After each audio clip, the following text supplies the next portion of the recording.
네, 이번 시간에는 아보가드로수의 결정에 대해서 실험 방법이랑 이론을 녹화해 보았습니다. 여기 실험에서는 이제 물 위에 생기는 기름막을 이용하여 이제 아보가드로 수를 결정하는 방법을 실험에서 하고 있고, 뒤에서 자세하게 설명을 해드리겠습니다. 개념으로는 아보가드로 수, 물, 단분자층, 극성이 필요하고, 관련 개념으로서는 물질량, 계면 활성제 같은 내용을 추가적으로 알면 도움이 되실 겁니다. 먼저 아보가드로 수는 위키피디아에서 본 내용인데, 물질량 1몰의 구성 입자, 예를 들어 원자나 분자, 이온 등에 들어있는 입자의 수를 말합니다. 1몰에 들어있는 입자의 수인데요. 우리는 이제 연필을 한다스를 12개라고 이제 정의를 했잖아요. 이거랑 마찬가지로 원자 하나의 크기는 실제로 너무 작기 때문에 어느 정도 덩어리 개수대로 우리가 단위를 새로 하나 만든 겁니다. 그래서 1몰 개라고 하는 거는 6.02 곱하기 10의 23승계 다라고 정의를 한 가십입니다. 그 이전에는 아보가드로 수라는 것 자체가 이제 탄소 12g 속에 들어있는 원자의 개수가 6.02 곱하기 10의 23승계다 라고 해서 그렇게 정의를 했는데, 저도 처음 한 사실인데 18년부터 그냥 6.02 곱하기 10의 23승계가 그냥 하나의 단위 정의로 이제 사용된다는 것을 내용이 있었네요. 그래서 우리는 어떤 컨셉으로 이제 이용할 거냐 하면 이제 극성이랑 비극성이라는 내용을 알아야 되는데, 알다시피 모든 화합물은 옥테트 규칙을 만족하기 때문에 최외각 전자가 8개, 즉 4쌍씩 이루는 게 안정한 구조이죠.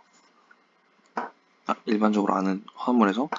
그래서 뭐 메테인 같은 거를 예를 들면 메테인은 최외각 전자가 4개, 수소는 하나씩 이렇게 공유를 하고 있어요. 그러면 이제 탄소랑 수소랑 각각의 이제 반발력이, 당기는 이제 인력과 여 사이의 반발력이 존재할 텐데, 이 반발력은 이제 우리는 3차원에서 살고 있기 때문에 정사면체가 탄소에 원자가 있다고 하면 이렇게 수소가 하나씩 있는 구조가 각각 최대한 멀리 떨어진 구조이죠. 이런 식으로 퍼져 있는 겁니다. 그래서 정사면체 구조를 이루고 있는데, 우리가 사용할 이제 물과 이제 스테아릭 에시드라고 하는 스테아르산이 있어요. 근데 여기서 더 나아가면 이제 극성이랑 비극성이 어떻게 생기냐 하면, 각각 탄소랑 수소가 이렇게 4개가 있죠. 메테인 같은 경우는, 그래서 여기서 당기는 전자 힘이 벡터로 치면 0이 되기 때문에, 즉 밖에서 보면 마이너스나 플러스가 와도 뭐 적당한 반발력과 인력이 존재하기 때문에 극성이 아니다, 즉 무극성 아니면 비극성이라고 하는 겁니다. 하지만 이제 물을 치면, 물은 이렇게 최외각 전자 6개 있는데 이제 수소가 하나씩 있어서 이렇게 달려있죠. 여기 각도는 104.5도라고 하는데, 아까 메테인 같은 경우는 이렇게 있다고 치면 각각은 109.5도예요. 왜 더 각이 줄어들었을까요? 보면 비공유 전자쌍이 좀 더 반발력이 크기 때문에 이렇게 더 밀어내는 효과가 있다라고 배우셨죠. 그러면 알다시피 전기 음성도 측면에서는 물은 이제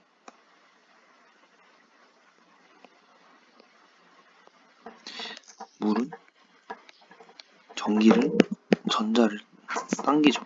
수보다 전기 음성도가 크기 때문에. 그러면 이쪽은 상대적으로 마이너스가 될 것이고, 전자를 뺏긴 수소 쪽은 플러스가 될 것입니다. 하지만 이 물 분자는 다시 이렇게 마이너스인 부분이 다른 분자가 있다고 하면 여기랑 이렇게 인력이 작용할 거예요. 그림에서 본 것처럼 이것이 곧 우리는 이제 뭐 수소결합을 취한다 이런 식으로도 얘기를 하는데, 아무튼 엄청 강한 극성입니다. 여기서는 마찬가지로 기본적으로 우리는 탄화수소, 즉 수소와 산소로 이루어지는 화합물은 이제 도구성이라고 하는데, 얘기를 하는데, 여기 COOH라고 하는 카복실리가 붙어 있어요. 이쪽은 딱 봐도 이제 전자 측면에서는 엄청 강한 극성이죠. 여기는 알다시피 비극성입니다. 물 자체는 어떻게 될까요? 물은 극성이죠. 그러면 여기 극성과 극성이 서로 좋아할 거고, 비극성은 말 그대로 물을 좋아하지 않기 때문에 멀어지려고 합니다. 그래서 물이 극성이기 때문에 극성인 부분, 즉 이쪽은 물과 친하다 해서 친수성이라고 표현을 하고, 여기는 반발을 일으킨다 해서 소수성 부분이라고 표현을 하게 됩니다. 그래서 이 스테아릭 애시드는 이제 실험의 기본 컨셉은 이제 여기에 물 위에 이거를 떨어뜨리면 친수성인 부분은 물에 가까이 있고, 소수성인 부분은 3점 구조에서 최대한 멀어지려고 하면 일직선으로 이렇게 서 있는 꼴이 돼야 되죠. 이 멀리서 보면 이 한 층을 이루는 것을 우리는 부자층 뭐 이렇게 단층 막 이렇게 얘기를 하면서 이제 저희는 아보가드로 수를 결정할 것입니다. 그래서 이제 물 위에 이제 넣으면 이제 친수성인 부분이 물과 이제 가까이 있고, 소수성인 부분이 물과 멀어져 있게 되는 구조를 만들려고 하는 것이죠. 그래서 기본적인 실험에서도 이제 책에 나온 내용이지만, 이렇게 카복실기를 가지고 있는 거는 물과 가까이, 나머지는 이렇게 물의 멀리 이렇게 있다는 것을 의미하고, 여기서 우리는 아보가드로수 N 서브 A라고 하는 거는 이제 VL과 VM을 각각 구해서 나눠주면 구할 수 있다고 합니다. 뒤에서 자세히 할 거고요. 그래서 실험 방법에서는 먼저 피펫에 핵산을 충분히 채웁니다. 그 다음에 똑바로 피펫을 세운 상태에서 핵산 용액을 떨어뜨리면 이제 눈금 읽고 한 방울씩 떨어뜨리면서 부피가 1ml가 되도록 하는 겁니다. 이 1ml의 방울수가 이제 100방울, 이렇게 조금씩 떨어뜨리면 이게 100방울이 나오면 구멍이 더 작은 피펫으로 바꿔야 되고, 더 구멍이 이제 방울이 최대한 작아야 되면 방울수가 이제 100보다 더 커야 된다는 뜻이죠.